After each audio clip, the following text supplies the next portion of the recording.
성부와 성자 성령의 이름으로 아멘. 하늘을 우러러 사랑하올 하느님 아버지 뜻 안에서 스승이신 예수님과 도움이신 성령님과 사랑하올 성모님과 성유세 아버지와 성미카엘 대천사와 하늘의 모든 거룩한 천사들과 성인들의 정보를 청하며 기도드립니다. 아버지, 아버지께 저의 내적이고 외적인 그 모든 것을 마음을 다하고 정성을 다하고 힘을 다하고 목숨을 다하는 그 열정과 사랑의 나라에서 모두 봉헌드립니다. 또한 아버지께서 사랑하시는 온 인류의 영혼들도 같은 지향과 갈망으로 예수님과 어머니 하나 되신 성심을 통해 아버지 뜻에 봉헌드립니다. 아버지,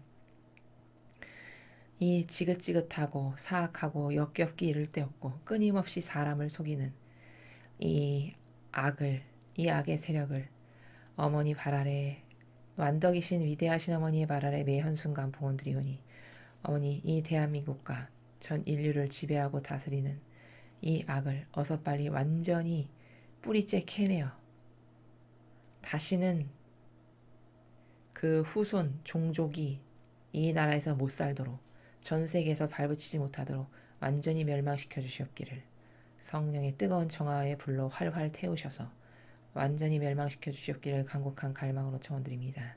그리하여 이제 선의 세력이 전세가 역전되어 이 나라의 새로운 지도자와 리더들이 되고 그 지도자와 리더들의 사고방식과 정신과 마음이 예수님과 성모님의 정신과 마음과 속성으로 가득한 그런 영혼들이 대통령이 되고 국회의원이 되고 각 기업의 CEO가 되고 리더들이 되어 이제 아버지 뜻이 다스리시는 새천년의 새 왕국의 첫 번째 나라가 이 대한민국이 될 수 있기를 간곡히 청원드리오니 예수님과 어머니 자비를 베풀어 주옵소서.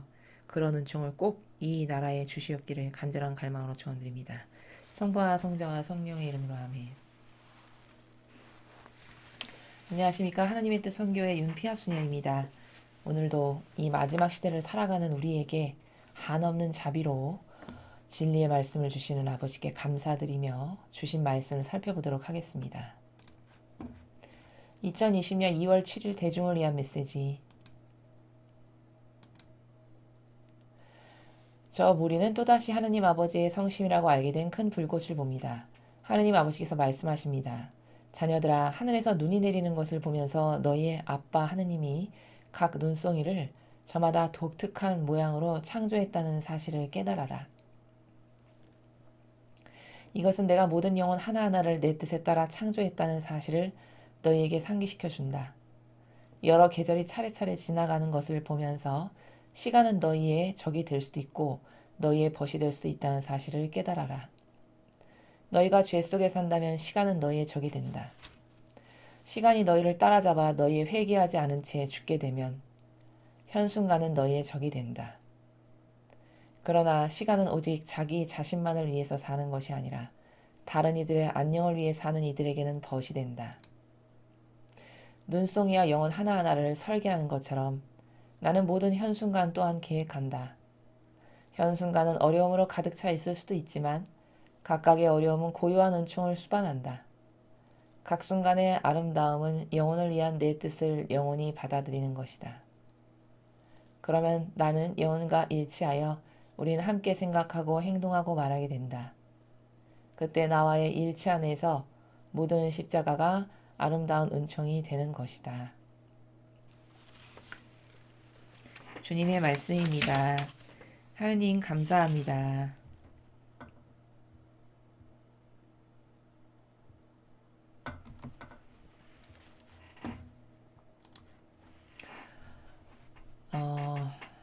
오늘 아버지께서는 아버지께서 창조하신 그 영혼의 목적성에 대해서 이야기하고 계십니다.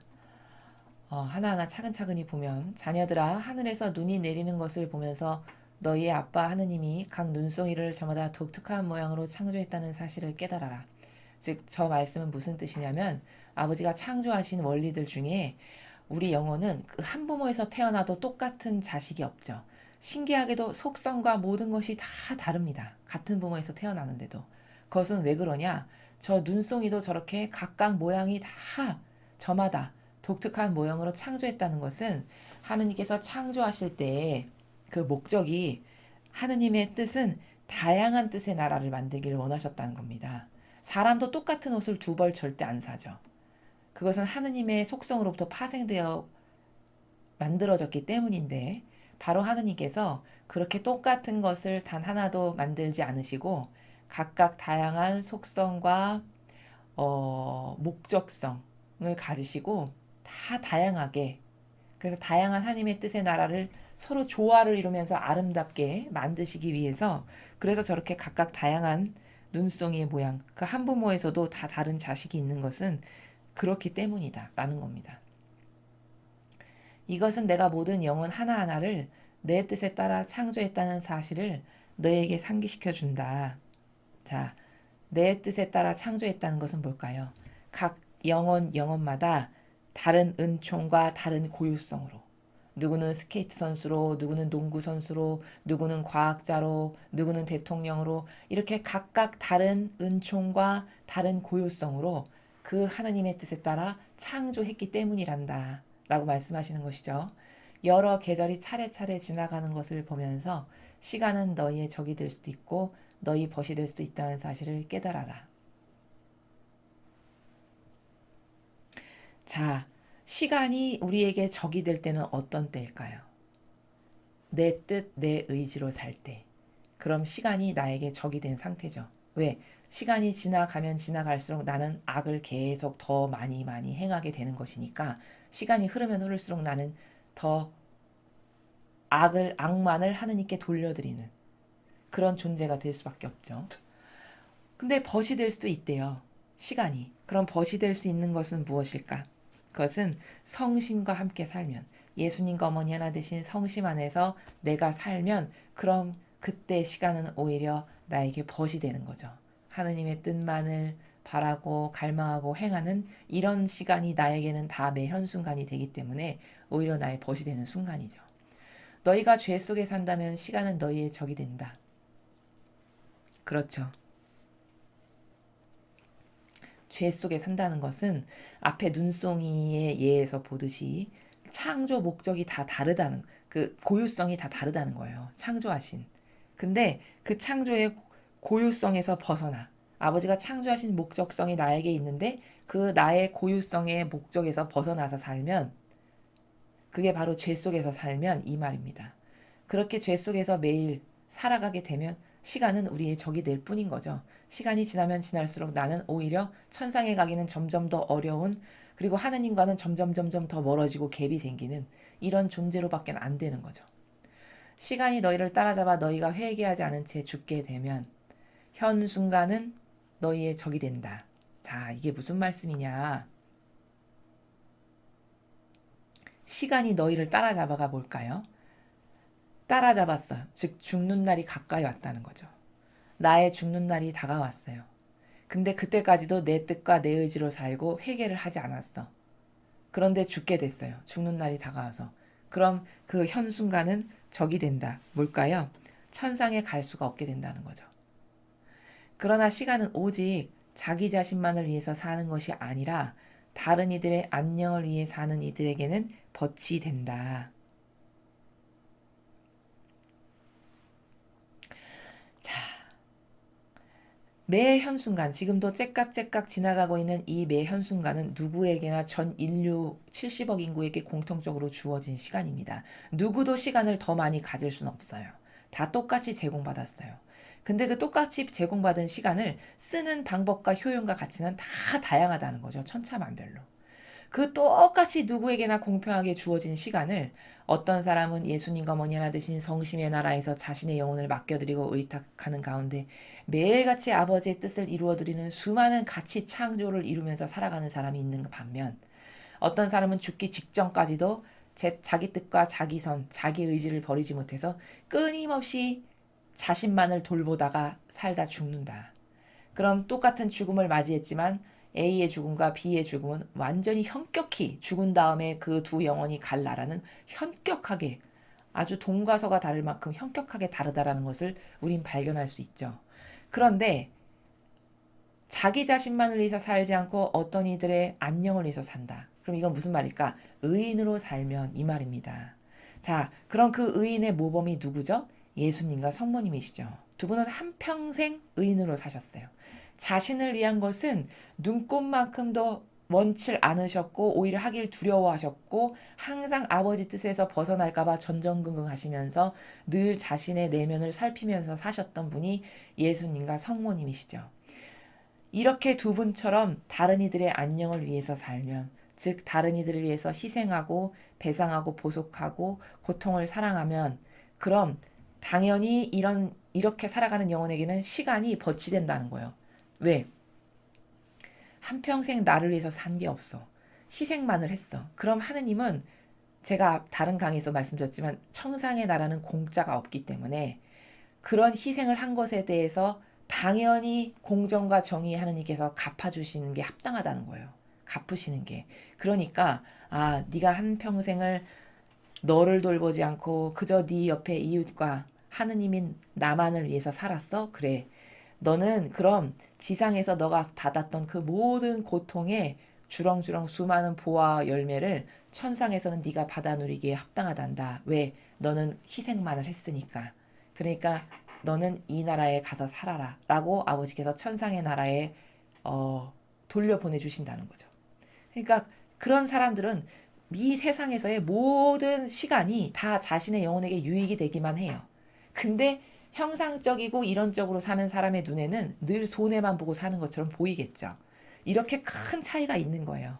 육안에서 사는 사람, 즉 자아와 인성만을 따르고 사는 사람의 눈에는 이렇게 매 현순간 자기에게 주어진 시간을 그저 희생하고 고통받기를 갈망하고 남을 위한 것만을 하는 사람은 참 어떻게 보면 미련 맞거나 굉장히 답답해 보이거나 융통성이 없거나 이렇게 보이게끔 생각을 한다는 거예요. 그 사람의 사고방식의 수준에서는. 왜? 그에게는 유물론적인 기준밖에 없으니까. 근데 사실 그렇게 살아가는 영혼이 그 매 현순간 지금 영혼은 부자 되고 있는 길인데 그것을 진리를 모르는 사람의 눈에는 안 보이고 오히려 거꾸로 생각한다는 거죠. 제가 복음에서 바오로 사도가 이야기한 나라 중에서 그 신적 활동에 대해서 이야기 드린 적이 있어요. 바로 그 신적 활동이 오늘 아버지가 말씀하신 이 나라예요. 즉 끊임없이 신적 활동만을 하고 사는 사람은 매 현순간 지나가는 이 시간이 사실은 자신의 영혼을 지금 가장 가치롭게 하고 있는 순간이라는 것을 여러분이 꼭 발견하셨으면 좋겠습니다. 눈송이와 영혼 하나하나를 설계하는 것처럼 나는 모든 현순간 또한 계획한다. 우리가 살아가고 있는 삶은 우리 눈에만 안 보이고 우리만 깨닫지 못할 뿐이지 사실은 다 아버지의 뜻하시는 바와 아버지의 목적성과 의지대로 지금 흘러가고 있는 거예요. 그 말씀을 하시는 거죠. 왜? 이 온 우주 만물의 주인이시니까요. 현 순간은 어려움으로 가득 차 있을 수도 있지만 각각의 어려움은 고유한 은총을 수반한다. 그렇죠. 여러분, 고통 없이는 절대 영혼은 성숙할 수 없습니다. 고통 없이 깨닫는 것도 없고, 고통 없이 성장할 수도 없고요. 고통 없이 인품이 훌륭해질 수도 없어요. 이건 만고의 진리입니다. 아버지가 가르쳐 주시는. 그래서 우리는 고통을 진짜 사랑해야 돼요. 그게 겉으로 보였을 때만 당장 죽을 것 같고 힘들고 그 고통이 내 목숨을 엄습하는 것 같이 느껴질 만큼 그럴 정도의 강도라고 육이나 인성을 느낄지 모르겠지만 사실 본질적인 영혼은 그 고통을 여러분이 겪고 있을 때 가장 꽃피우고 아름다워지고 있는 순간이라는 것을 아셔야 됩니다. 그래서 아버지가 무엇을 계획하셨는데 이를테면 지금 우리나라가 코로나로 많이 고통을 겪고 있잖아요. 이 어려움을 통해서 반드시 주고자 하는 은총이 있으시기 때문에 허락하셨다는 거예요. 근데 사람은 지금 우리가 이 코로나 때문에 수많은 사람이 감염되고 지금 돌아가시고 계시잖아요. 근데 이론적이고 단세포적이고 형상적인 것만 눈에 보는 사람은 하느님은 우리를 미워하시나 봐, 버리셨나 봐, 저주를 퍼부시나 봐. 오히려 이렇게 생각한다는 거예요. 그쵸?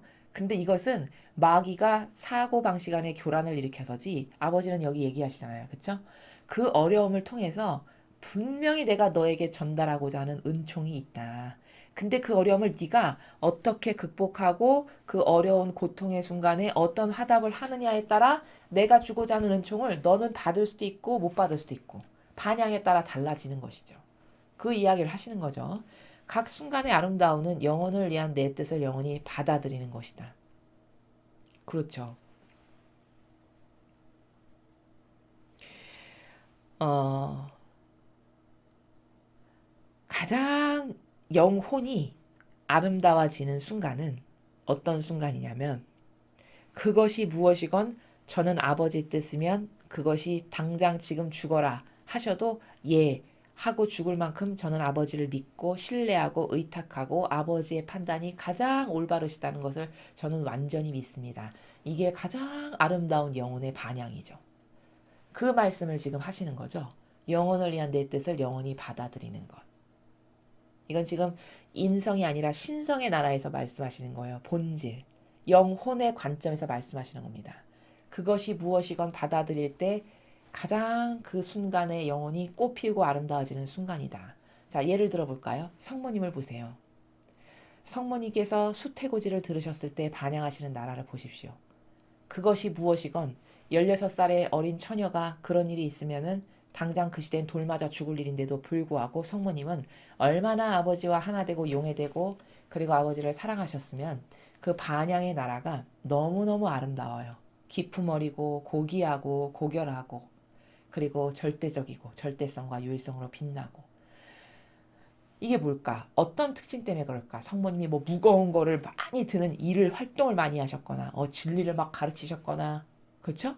혹은 뭐 죽은 사람을 살리고 막 기적을 베푸셨거나 이런 건 하나도 안 하셨는데도 불구하고 그 성모님 하면은 그 성모님이라는 그 모습과 그 형상과 내면의 어머니의 특징으로부터 우러져 나오는 아름답고 깊은 향기가 있죠, 여러분.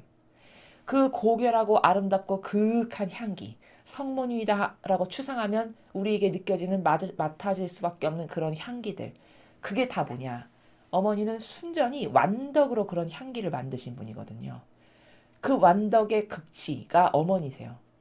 영혼을 위한 내 뜻을 받아들이는 게 바로 그 완덕의 나라를 말씀하시는 거예요. 얼마나 아버지와 하나 됐는가에 따라서 어떤 사람은 성모님처럼 고결하고 아름다워질 수 있고 그것을 일평생 단 한 번도 해보지 않았다. 그럼 저런 향기는 죽었다 깨나도 나올 수 없겠죠. 내 내적 그 깊은 곳에서 우러져 나오는 향기이기 때문에 저것은 어떤 조작해서 만들거나 인위적으로 노력을 한다 해서 되는 게 아니고 얼마나 정신세계가 아버지와 용해되고 함께 살았는가에 따라 그 순도의 깊이에 따라 달라지는 세계이기 때문에 억지로 만들거나 무슨 무리한 노력을 해서 이루어질 수 있는 그런 세계가 아니라는 거죠. 이렇게 아버지의 뜻을 받아들이고 하나 되는 것, 그것의 고결함의 정도에 따라 영혼의 아름다움이 결정된다. 그럼 나는 영혼과 일치하여 우리는 함께 생각하고 행동하고 말하게 된다. 저 지금 성모님과 예수님을 말씀하시는 거예요. 그 극치점을 찍으셨던 예수님과 어머니. 완전히 아버지와 하나 되셨던 예수님과 어머니.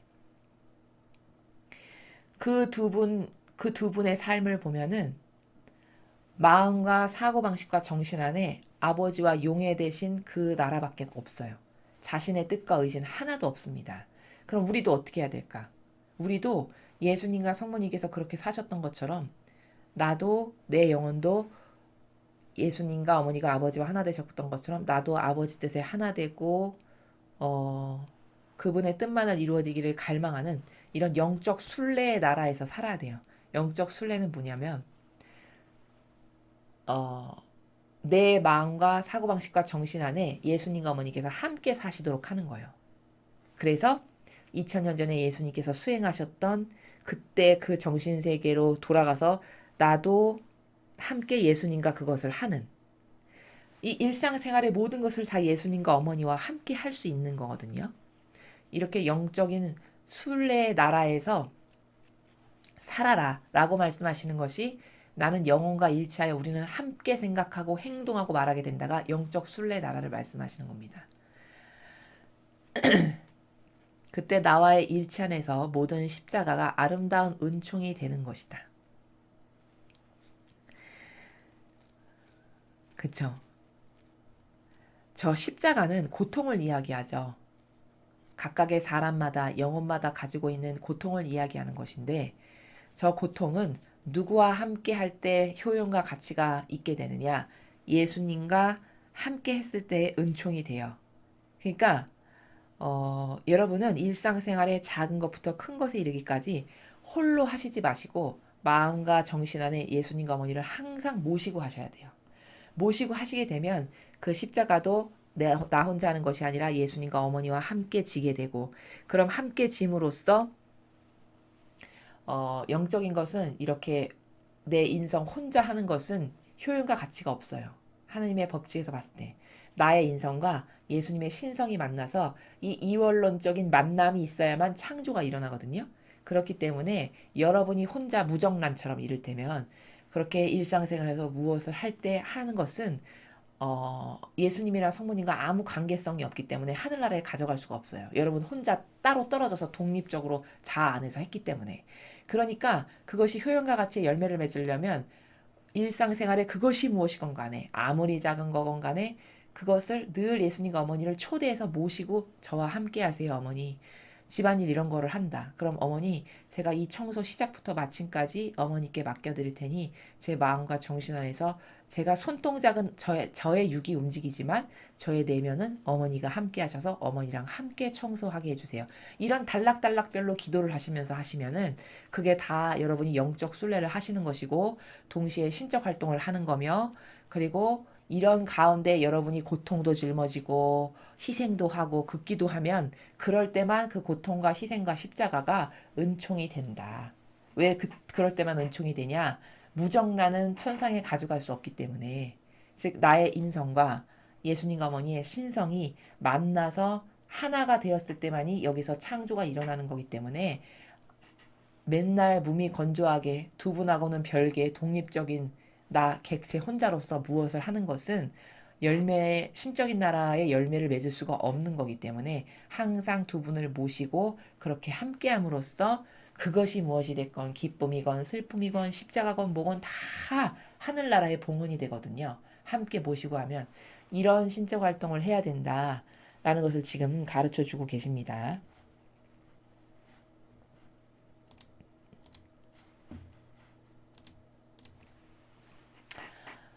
네, 오늘도 우리는 아버지께서 주신 정말 중요한 말씀들을 들었습니다. 먼저 중요한 거는 영혼은 각각의 고유성에 따라 다양성과 고유성의 목적에 의해서 창조되었다. 그래서 한 부모에서 태어난 자식도 다 다른 것은 바로 그런 창조의 원리 때문이다. 그렇기 때문에 영혼을 본연의 자신을 찾게 한다는 것은 뭐냐면요.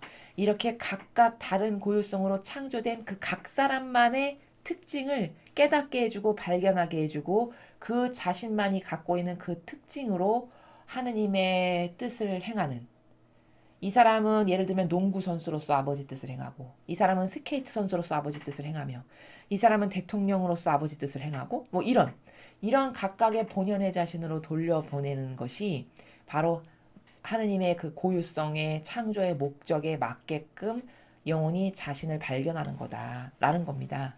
그리고 무엇을 행할 때 하나님의 은총을 수반하고 동반하면서 할 수 있는 것은 나 혼자, 내 인성 혼자 무엇을 행하는 게 아니고 나의 이 인성이 늘 예수님과 어머니를 마음과 정신에 모시고 제 육을 내어드립니다. 제 인성을 내어드립니다. 제 내면의 영혼은 예수님과 어머니가 함께 오셔서 저와 함께 모든 것을 하세요. 아버지 뜻 안에서. 그럼 그것이 슬픈 거건 기쁜 거건 십자가건 고통이건 모욕이건 다 하늘나라에 바쳐질 수 있는 것이 된다. 라는 요 원리가 오늘 배운 것 중에서 요 두 가지의 관점이 굉장히 중요하다라는 것을 여러분 잊지 마시고 오늘부터 이제 이 배운 것을 여러분의 일상생활 가운데서 이런 신적 활동을 많이 하시는 그런 하루가 되셨으면 좋겠습니다. 이상으로 2020년 2월 7일 대중을 위한 메시지 해설을 마치겠습니다. 감사합니다.